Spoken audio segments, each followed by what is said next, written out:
helping people to, guide them towards the products that are compliant with the city's ordinance. Signs. Signs, putting up signs. So we want to follow that model to work with the point of sale to encourage compliance that way. And that's one of the education outreach options that would be funded by the plan. Yes, ma'am. Where does the muck go after you vacuum? Okay. We make it the contractor's problem, but when the muck is pumped, first it goes to a dredge material management area, so a large bermed area where you can take advantage of time and gravity to separate the water from the other stuff, from the solids, because it's largely water. And so you want to do that separation, return the water to the lagoon. The solids, the stuff that falls out closest to the pipe, is the heaviest stuff. The heaviest stuff is sand that actually has some commercial applications for construction. You don't want it under the foundation of your home, but it's okay on embankments for highways and as fill for lots, not under the foundation, but adjacent. And so that gets rid of the sand fraction. Then the organic fraction has a lot of nitrogen and phosphorus. So it's actually a very good soil amendment if you get the salt out. So you gotta let Mother Nature rain on it for 6 or 8 months and get the salt out, and then it's got agricultural applications. So what if, Yes, sir. Okay, let's say the half-cent passes, we approve it, the money starts coming in. What's the timetable? I mean, how long do you think it's going to take, and the scientists, how long do they think it's going to take to clean up the lagoon if everything goes as planned? Yeah, that's an excellent question. So there is a schedule of projects in the back of the plan. There's a table with which projects in which year, which kind of projects in which year. The response to the lagoon is a natural system. It's not a linear response. And everything about nutrients in a natural system is highly dynamic. And so the lagoon is driven largely by rainfall. Our water quality is better in dry years, it's worse in wet years. So you've got this up and down nutrient loading, change in nutrient loading based on weather. So we're going to have to do a lot of years of reduction and cleanup before we begin to see a change in the water column, in the water chemistry out there in the lagoon. And if we have several dry years, we will see the lagoon respond quicker. If we have wet years, then the response to the lagoon will be slower. But hopefully somewhere in that 7 to 10 year time frame, we'll begin to see rapid improvement. It'll be shaky and horrible for the first few years, and then depending on when we get a break in the wet weather, we'll hit that sort of exponential improvement. I don't know if any of the other experts want to give a different answer. Okay, thank you. I'll pay you later. I can say something if you want, but all these projects are very site-specific. John Windsor, hashtag IRL Muck, on Twitter and Facebook. All these projects are in very specific locations. So you're going to see some improvement at that location as soon as the project is over with. But lagoon-wide, we started messing this all up a long time ago. My colleagues like to say 1950, 1960. We started dredging the whole state of Florida in 1900.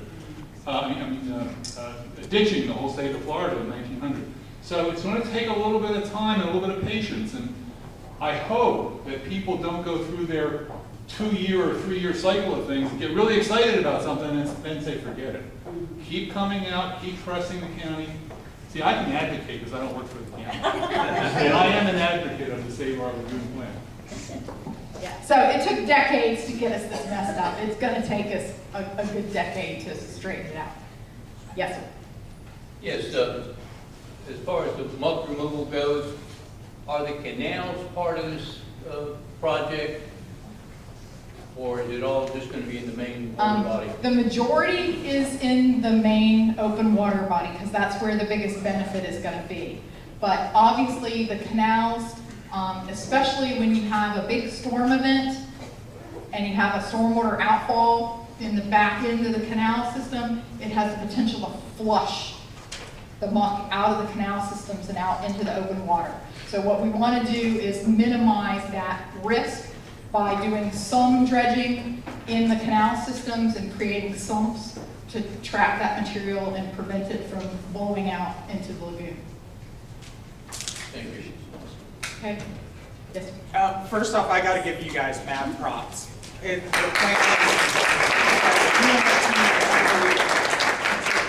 I'd love to do a quick audience poll, just because we have you and the experts. Is anyone thinking of voting no against this thing? Against the house?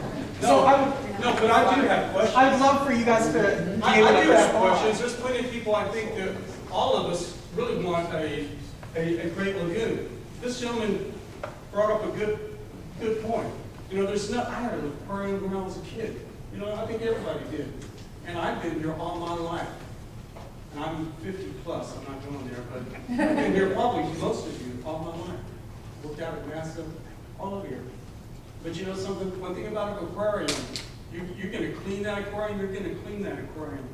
We have to get some fresh water. Fish live in fresh water. All this stuff lives in fresh water. When we start dredging, in my opinion, we start dredging and vacuuming things, there's plant matter that's gonna help feed. There's animals. You know, we're gonna be dredging this stuff. And all of a sudden, I'm in one of those places where I'm gonna have to replace my septic system. That's gonna be, I'm gonna be billed for the tax. I'm gonna be billed for the replacing my unit. My parents are on the same boat. They're gonna have to be billed that. They're on fixed income. There's a lot of people around our county that are gonna be suffering for our decisions or lack of thereof. We have to really start thinking about this as a whole.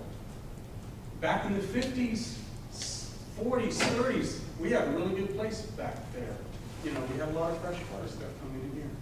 Yes, we have kind of locked it in, Port Canaveral. I'm saying, hey, what about getting a little bit of money from the people that benefit? This Port Canaveral. Port Canaveral really does benefit from this. That has locked this fresh water that has been coming into our area. They have benefit. Why not open up for conversation $2.50 for each yearly passenger? I'd be more than happy to give that. There's millions of dollars that are tax that we can, Brevard County citizens can get this kind of money. We haven't opened up that discussion. I personally don't want to spray it and swallow. I got to replace my $10,000 septic tank. My parents has to do that, and all of a sudden get taxed. Personally, I don't want to go for it. So let me, thank you for bringing I up. wasn't finished. But yes, I agree. We really have to do something. You know, I'm all for it. You know, open discussion. But this is coming in November, and people really need to start saying, there's a lot of unanswered questions that are not answered here tonight. I've been listening. Very good. Thank you very much. Well, so and as far as replacing your septic system, that was this gentleman's question here. So you are going to have a monthly sewer fee. That's what you're going to have to take on once you are hooked up. But the plan would fund the actual hookup. So you wouldn't have that $10,000 hookup fee that you're talking about. The plan would fund that. Your responsibility would be your monthly sewer fee after that. Because this is the first time I'm here, I just thought I'd just join everybody and open up the conversation. I've had Well, everything that's not transparent. there, you know, But- that well, you got the tab for that, you just have to pay a monthly sewer fee. We pay the 10,000, or they pay the 10,000 for your septic tank, and you'll only have to pay regular sewer. Well, we don't need to put him on the spot. Yeah, no. So, I'm learning here. I'm learning here. With everybody else. let me go back to this inlet connection is a man-made feature, right? That is not a natural inlet, that's a man-made feature. So we haven't shut off connectivity with the ocean. Our natural I disagree. lagoon, In the 50s and 40s, we locked that thing up. There used to be a natural inlet coming in here. no, it was dredged between 1949 and 1952, and we had a terrible time keeping it open. The only way they could keep it open was to build the jetties. The jetties then blocked the natural transport of sand down our beaches, and so for several decades, we lost sand from our beaches. Back in the late 1990s, Cocoa Beach, world famous Cocoa Beach, was underwater at every high tide. And so we had to spend millions of dollars to put sand back on world famous Cocoa Beach. So that is not a natural inlet, that's a man-made feature. And so the question, now we have to decide, do we want to engineer a system that flushes so that we can continue to pollute?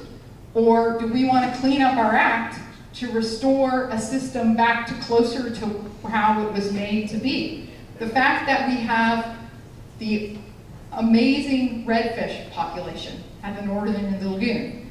Redfish don't normally reproduce in a closed lagoon system like this, but there's something about our system that has made this the redfish capital of the world. And I don't If disagree we with that. I'm thinking, engineer a who's solution- going to be paying for? I think a lot of people here is really who's going to be paying for it? Is it just the Brevard Countyans, or is it state of So I Florida? Right, think the so good the thing sales about that tax- is that the sales tax, let me put on my hat of Go ahead, Indian go River ahead. Beach resident here and take off my other hat. I don't think we need to be relying on, just the people that come down here as tourists to solve a problem that's been created here over the past 50 years for our own population growth. I think that the county commissioners did a smart thing by choosing a sales tax over a property tax, because the sales tax affects everyone. It affects the folks that live here, but it also affects the snowbirds, it also affects the tourists. I think it's a nice blanket way to get everyone involved in paying for a problem that's been caused by literally the population growth and the popularity growth of this area here. I think by saying that we're going to charge everyone that comes out on a cruise extra money to help clean up the lagoon, that they have no responsibility for causing is quite unfair and So with unrealistic. with a property tax, we who live here and own property, we would be paying the entire cost of the plant. With a sales tax, we're paying about 40% of the plant. The rest is picked up by tourists who are also spending dollars here and by businesses who are buying things here. And so we've spread the cost wider. And if I can keep that hat on for just 1 second, interrupt one more time, I apologize. But it also allows us to not have to wait on the federal government or the state government to get started. Yes. I mean, by the way that this has been implemented with the sales tax, we can get started on our own. We don't have to rely on the feds to come in. We don't have to rely on the state. But what we can do is we can say, hey guys, look, we've got citizen commitment. What other monies can we get from you? And maybe see if we can leverage some of that. I agree. I lived in an area We got before. $1 billion to spend tomorrow. It was a lake $1 billion community. tomorrow. You don't have a permit to do anything. And you gotta go through DNR, EPA, you name it. We have armies of people in Tallahassee sitting back, waiting for you to come to them and beg to have them sign off on something. Lastly, the Army Corps of Engineers will sit there and say, boy, when you guys get all done saying no, come see us, we might say yes. Okay? I will tell you that it took us 90 years to connect Sebastian Inlet, the Indian River, to the coastal waterway, 90 years. Now, there are a couple of world wars that took place. We don't have any money for a long time, but it took us 90 years. Anybody who thinks that they're going to dredge Port Canaveral and make that an open waterway or anything of that cape. Yeah, no, that's not going to happen. And that's not what we're talking about. Right. But let's go back to just dredging. Dredging them up. How many permits do you think you need to dredge the whole lagoon system? So we're working through that permitting hurdle, which is significant. And we've been talking to the federal permitting agencies about a programmatic permit for all of these projects at once. And we've talked to the Army Corps and the National Marine Fisheries Service and Fish and Wildlife Service. And they've all promised to work with us on a programmatic review. Just yesterday, we were promised an expedited review of the Grand Canal project. So that has been a concern, but we're working on that. Congressman Posey demanded a meeting with National Marine Fisheries, and the head of the Southeast region of National Marine Fisheries came and met with us and promised to develop a process that would allow their review to go from a year and a half to 2 weeks. So we are making headway, and there may be some initial delays. I don't doubt there will be some initial delays, but we will work through the permitting Let's go hurdles. back to the funding piece just for a second. Let's say that you've got this $1 billion you're gonna spend, and you go do a project. The only way you're gonna get money, matching grant money back, is when the project completes, and it's not going to be immediate. Sometimes it takes a year or two before that matching grant money comes back in. So even if you had all the money, you had the projects, or I got other issues here with this, but it's not going to be overnight. Dr. Windsor made a perfect analysis. Even if it did happen, you're not going to see the benefit for it. In some cases, probably 5 years. I wanted to respond to that, because this is, my name is Courtney Barker, City Manager for Satellite Beach. When we are not related. People think we're sisters all the time. But this is one of the questions I get, or actually comments that I have gotten a lot from people, particularly on my Facebook page and things like that, is, what about these permitting hurdles, or, the state should be paying for this, not us, or, the tourists should have to pay, or, Port Canaveral is the biggest polluter, not us. It's really NASA, not us. And this is the issue that I have. It's clearly we are all part of the pollution problem in Brevard County with the lagoon. Clearly we all need to pay for that. In every argument I've heard about, in any instance against this tax, has never come with another solution. I have never heard one person offer another way to do this. So are we going to just let it die because the permitting process is long? Are we going to do that? Is that really where we're at in our own county? So that's the issue I have with some of these. Concerns are great. We can always take care of problems and find solutions along the way. But to not do something because there may be a problem on the way, I just don't think that that's us in this county. I think we care about our lagoon more than that. Perfect is the enemy of the good, is what you're saying, Steve. And, I can tell you my perspective as a snot-nosed student working for Dr. Windsor over there with the Secchi disc, and, I was not the best student in the world, but I can tell you. Sure you were. We've been trying to get this lagoon clean since I was a kid. We had I've seen T-shirts on people in Central America say "Save our lagoon." He's been selling this T-shirt forever, and I was the biggest cynic when it comes to this. And then I sat down with Ms. Barker, and we have never had a plan this good. And I've been since I was, like I said, since I was a student at Florida Tech, we've never had a plan this good ever. And we've been working on, as cities and with the county, on stormwater for 10 years. In reducing nutrient loads for 10 years. And our city is probably one of the furthest along when it comes to that. And when we had that bloom, when we worked so hard, seagrasses were coming back, and we thought we were really getting somewhere. And when we had that bloom, we finally realized it was the muck. So we can continue to wait. And that's the other thing I get is, why are we going to spend all this money when we keep polluting the lagoon? Well, we need to do all of this at once. We need to stop polluting the lagoon, but we also need to get the muck out. And the large portion of this plan is getting that muck out. So we can stop fertilizing, we can stop putting nutrient loads through stormwater, we can stop all that. But if we don't get that muck out, we're never going to get anywhere. So what I'm trying to say is, it's good to have concerns, it's good to be, it's good to question, it's good to be cynical, because that's, cynical people make good government, I can honestly tell you that. But what we have to do is have a little bit of trust and pass this tax. If we don't, we're gonna lose our river, we're gonna lose our lagoon. Pam, where is the plan, does it say how much muck there is? I have heard from several different sources through social media about that there's more muck than we have a place to put it for, and that it's toxic and it can't be dealt with. Right.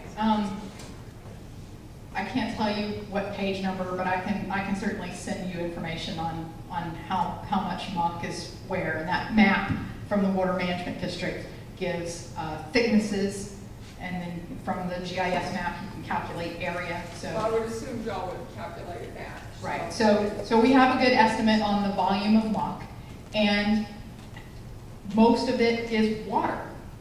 So once you get the water out, then the solid fraction is much smaller. We're in the middle of a development boom here. People need fill dirt. The project that is underway right now in Cocoa Beach, that one is being done by Central Sand. Central Sand is a dirt farmer, right? They have pits and they dig different grain size material out of the ground, and they sort it into different piles that are used for different construction purposes. They know what grain size distribution works for what kind of construction projects.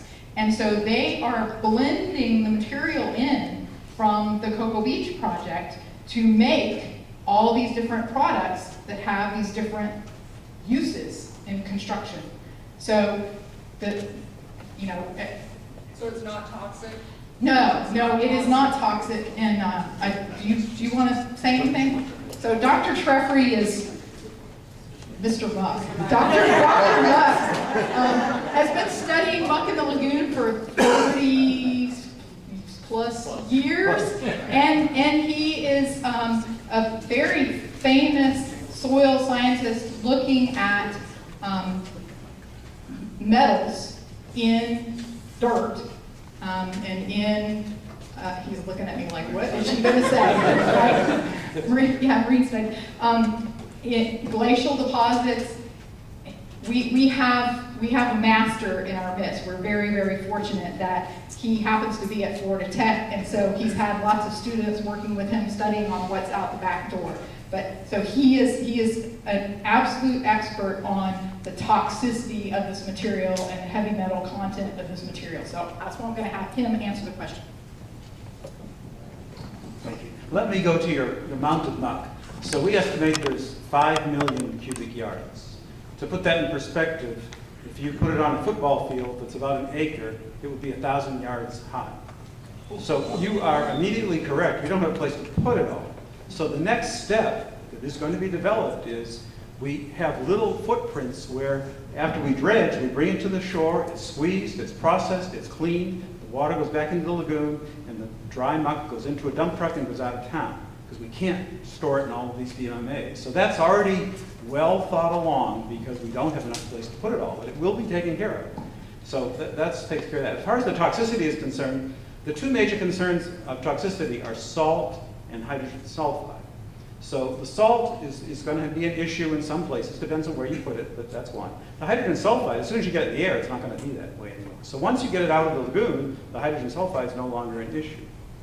With respect to trace metals, I'm a trace metal chemist. I study mercury and lead and all sorts of things like that. We're very fortunate here. We don't have major industry discharging into the lagoon.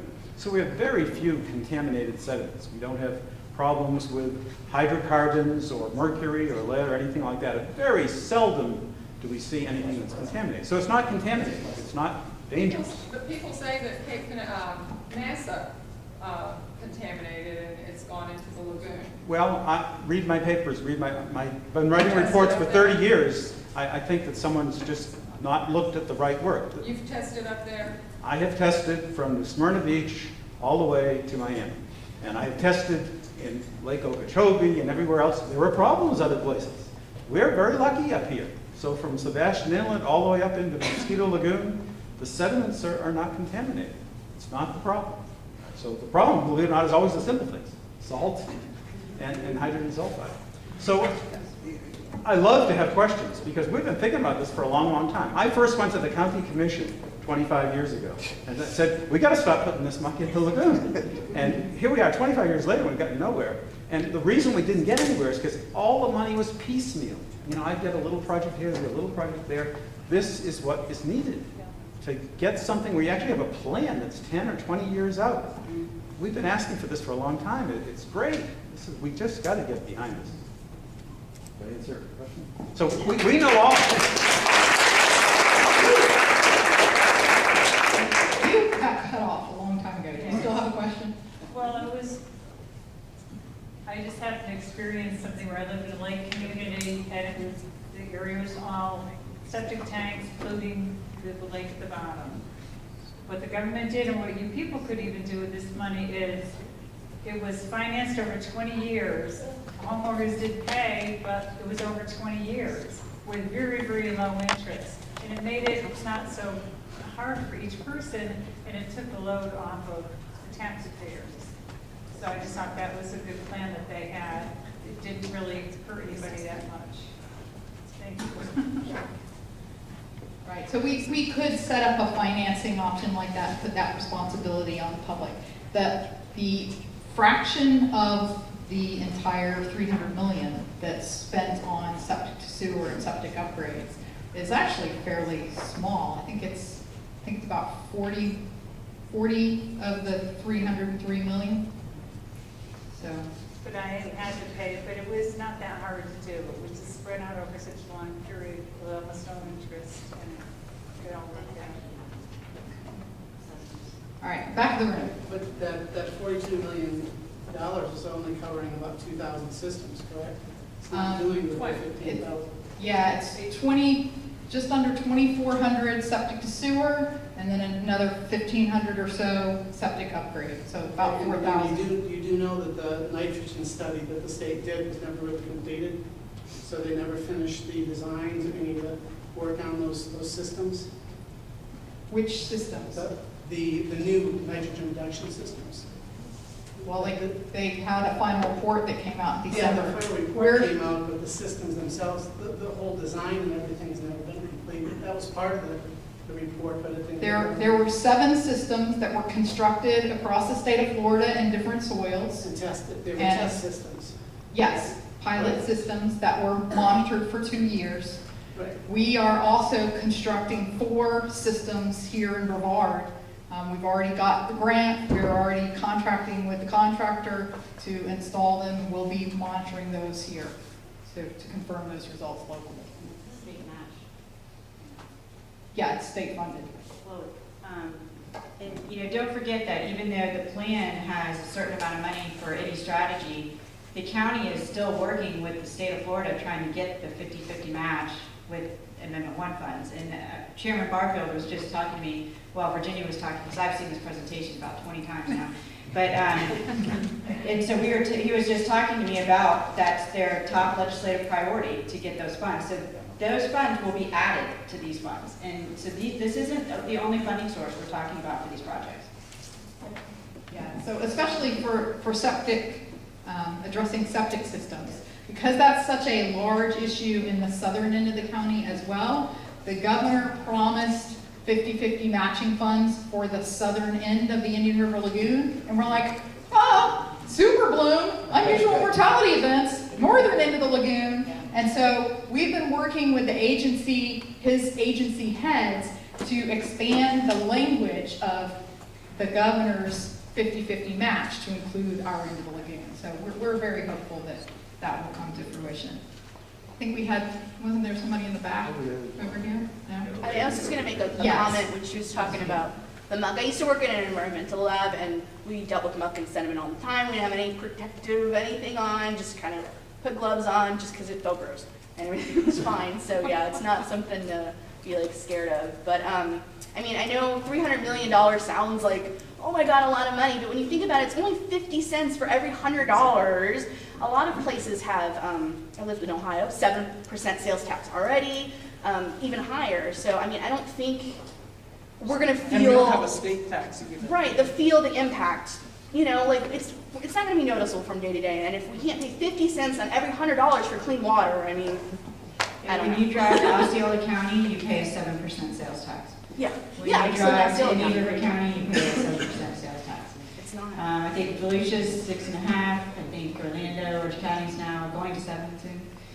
So we have one of the lowest tax rate or tax structures, I guess you could call it, in the state.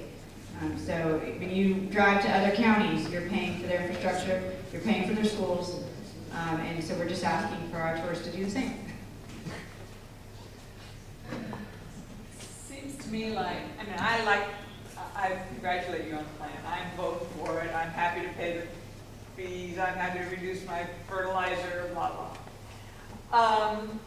The city just dumped 2.3, and not the city, the infrastructure just dumped 2.3 million. We've had that now 5 times this year. We got coming more. NASA, the base, that's part of the elephant in this room. What happens with them when we do our little bits? There's still a mega problem out there.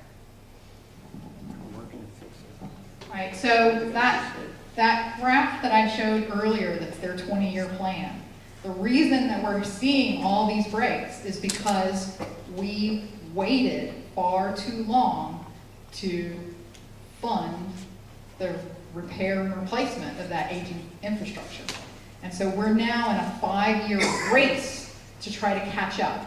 And we didn't race fast enough for this particular 1.1 mile section of pipe. But in the next couple years, we will get to the finish line on that repair and replacement plan for the sewer infrastructure. I didn't see the base on there. I didn't see Cape Canaveral on there. They have similar problems. to say the least. I think base is getting ready to privatize their system. They've got Yeah, I think they're getting ready to, I think they put it out a bid to privatize their system or to farm it out to another group, another management entity. And I think Cocoa Beach is bidding on it. and fix it. Yes, exactly. Do something like 20-year plan. People, like a group that's used to doing bigger systems that, has it down. So they are working on that. They are working on that. And they participate stormwater-wise with us, countywide, the base does. Right. They have a,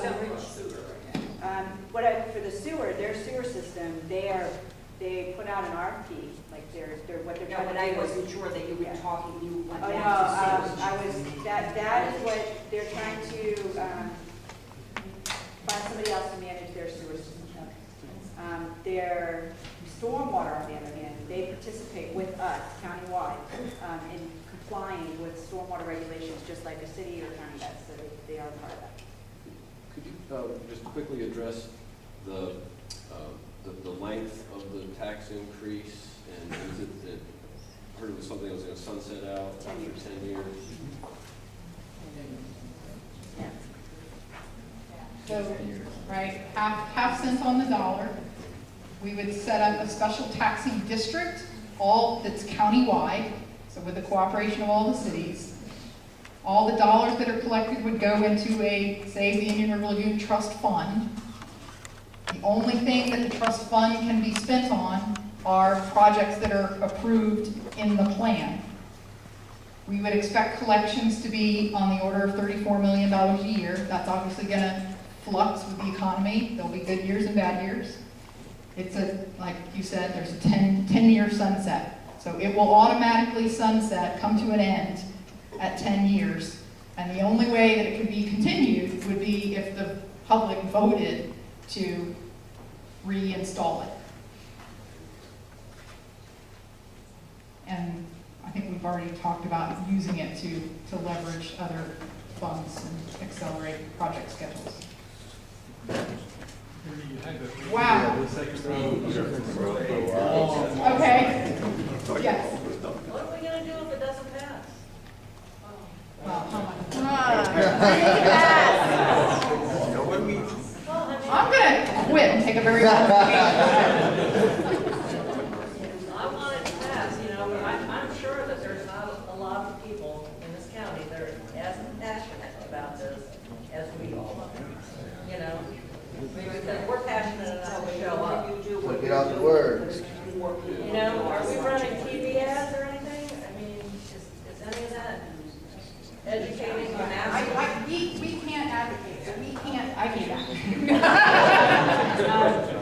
There is a political action committee that has formed, and the information is on that table over there. The PAC has gained a lot of donations in the beginning. They're still looking for more. But yes, yard signs are in. They will be doing radio and all that coming up, so that's all planned. And that's part of something that you all can do as well. You know, if you have Facebook pages, get on your Facebook page. Please let the community know that this is important. The plan that Virginia just talked about is on the Natural Resources website. It's right there on the front page. I mean, you don't have to go searching for it. It's very clear. I'll put out another link, and we are videotaping this meeting right now, so I'm going to put that on my Facebook page tomorrow, so people can rewatch this meeting if they want.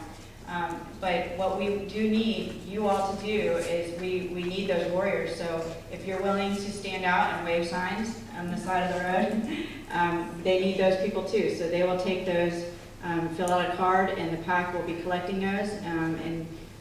So they will use all the volunteers that they could get. Corey? Yeah, I was just going to add to that and just say, you know, write letters to the editor, get out there in your community and say how awesome this is, because that's the only way it's going to get passed. It's just like getting people elected. You have to remind people that we all think it's crucially important and aware of it, but there's a lot of people out there who just aren't, and they might not even see it for the week they go in to vote. So we have to do everything we can. And I was just going to add too, as far as the federal government is concerned, I mean, the EPA can be helping a lot more as it gets implemented and passed. You can go to the federal government and they have matching, and our current congressman's a little antagonistic sometimes to the federal government. So when you were even saying you were using words like demand, we're demanding this permit process go smoother, and we're doing these things, but you can actually have a friendly relationship with the federal government, and the EPA does want to help, and there are other agencies, and we all know people with the Corps of Engineers, so it could be a helpful, beneficial moving forward, and we just have to think about who's going to be controlling this government, whether it's Trump or Hillary, or you know how much they're going to invest in environmental works that take 5 and 10 and 15 years to get going. And our sewage systems are a mess, but the drinking water, the water situation across the country is bad. So we should take all of that into consideration when we vote and make sure that everyone votes for this. Thank you. Yeah, that's right. Okay, because it's a sales tax, they're going to be able to bond this out. So they're going to be able, if this passes by, as I understood at the commission meeting within February, that they'll be able to go and get $300 million bonded out and pay the fees for the bond. Now, I saw this for today, and it says establish independent audits. Now, is that talking about the normal internal audits or external audits? Well, this is from the Marine Resource Council, but it's in the referendum. The last line of the referendum, it says independent audits, and I kind of have a reputation for independent audits. So I would like that defined, you know, because I don't think the county has any independent audits. Okay, well, the county attorney wrote that language, so it's whatever the county attorney defines as an independent audit. It's not anywhere in the whole ordinance. I looked through the whole ordinance, and it's not anywhere in there defining what an independent audit is. And, you know, the county, if the county hires the auditor, it can't be independent. Well, there's a statutory process for city and counties to hire auditors, and it's very clear in the statute. So we have to create a selection committee. The selection committee has to pick the auditor and to do all that. It has to have so many days of advertising. And it's a very specific process that the So state of it's Florida an- requires us to go through It's to a hire. contracted auditor. Every auditor's contracted, they all have to be paid, so. No, you can have Inspector General is an independent Right, audit, but so there's- that's protected by law. There's no Yeah. process here in Brevard County for that. Right, So right right. now, So it's not independent really audit independent. is what the statute defines as. Okay, it's a contracted auditor then. That's- Is there a way to make sure that the funding that's raised is appropriated as intended use? That's why all the dollars would go into the Save Our Indian River Lagoon Trust Fund and could only be spent on implementation of the Save Our Indian River Lagoon project plan. Yeah, and the only way that changes can be made to that plan is through the Citizens Oversight Committee and adopted by the County Commission. Yes. What about appropriating some of the money used for shoreline restoration or for beach renourishment projects? Are there any ongoing projects right now that we could default the money from and take it over to help the lagoon right away or something like that? Now, all of the local dollars that go to beach restoration are funded by the tourist development tax. And the tourist development tax is specifically for beach restoration. So just like you want these dollars from this tax to be only used for the lagoon, those dollars for that tax are only for beaches. I think you should really emphasize the citizen oversight, because lots of people I talk to, they don't trust that their money is gonna be spent properly. Yeah, I've heard that over and over. And so, you know, Amendment 1 is the state. And we like to lump all the government into one big pot, but we're not all the same. And if you look at the history of Brevard County, we have many voter-approved taxes. We funded our endangered lands program this way. We funded Parks and Rec expansions this way. We funded libraries this way. And so you can look at the county's history of voter-approved taxes and spending of those dollars on what we said we were going to spend them on. You can look at our track record. I have to agree with that. All of the referendums that the county has done have been wildly successful. There's been no misappropriations, all of the parks have been built, all of the eel properties, and we all enjoy them. I mean, I think Amendment 1 has been devastating to us here and because of this reason, you know, because of what we're trying to do here. But that's part of what we can ask you all to do when you're out in the communities to do that education. The county has nothing to do with Amendment 1 except going to Tallahassee and yelling at them for the way they have spent Amendment 1, which they have done.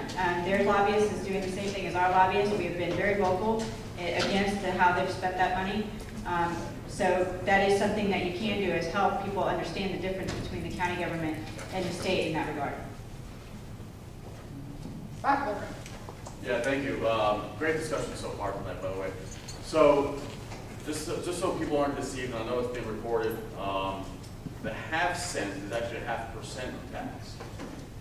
And that goes on to, is there a limit? Is there anything that, any purchase that's exempt, like a very large purchase, like vehicles or anything? Yes, yes, there is a $5,000 cap. Very good.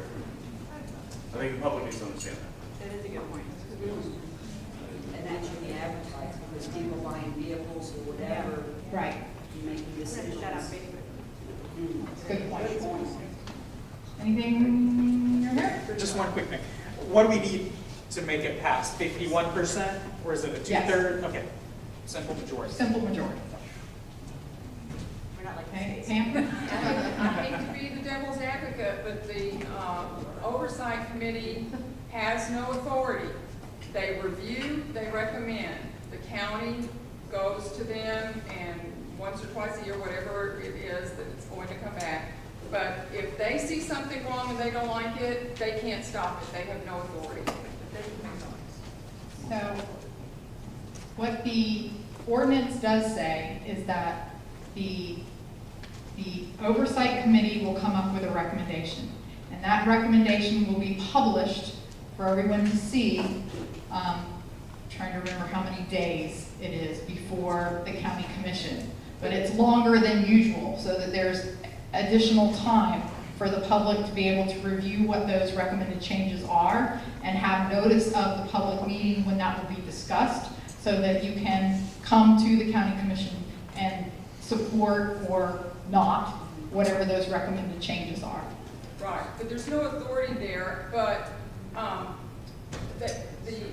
the Citizens Oversight Committee will get their data from county staff.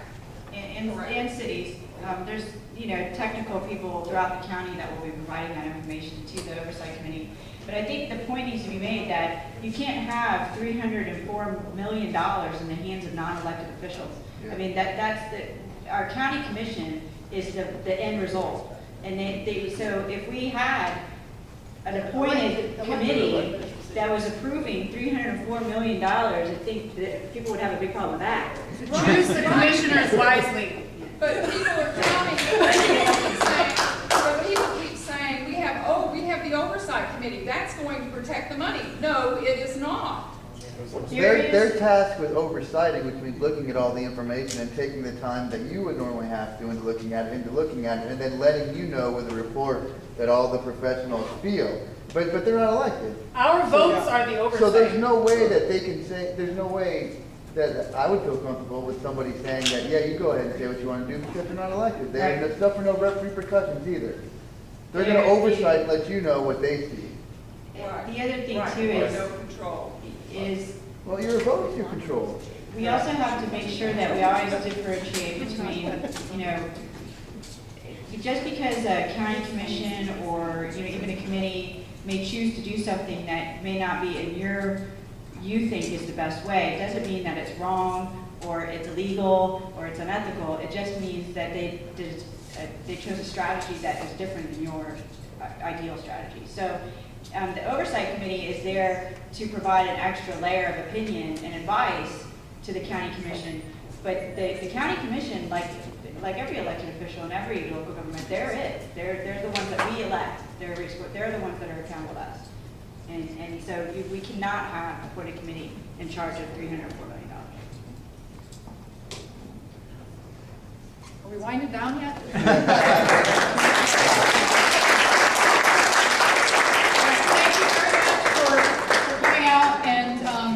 The handouts do have the website, and the website does have the plan, the ordinance, the interlocal agreements with the cities, the applications to be on the oversight committee, and hopefully anything else you might want to do.